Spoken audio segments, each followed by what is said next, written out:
Ciclocross, il trevigiano Enrico Franzoi e l'altoatesina Eva Lechner hanno dominato il Memorial Ciao Armando a Trebaseleghe. Vediamo. Sole pubblico delle grandi occasioni e campioni, non poteva esserci di meglio per ricordare Armando Zamprogna, indimenticata figura del ciclocross italiano. Quarta tappa del Giro d'Italia, la prova di Silvelle di Trebaseleghe ha regalato grandi emozioni dalle categorie giovanili fino ai master. Più di 450 sono stati in tutto i partenti.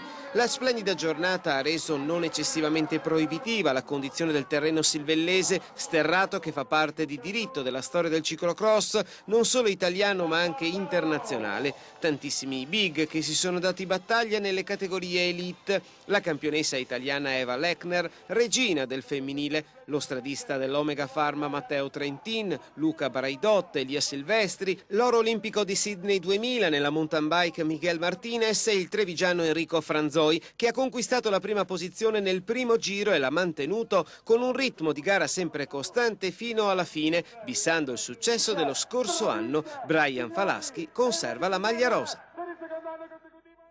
È tutto, buona giornata.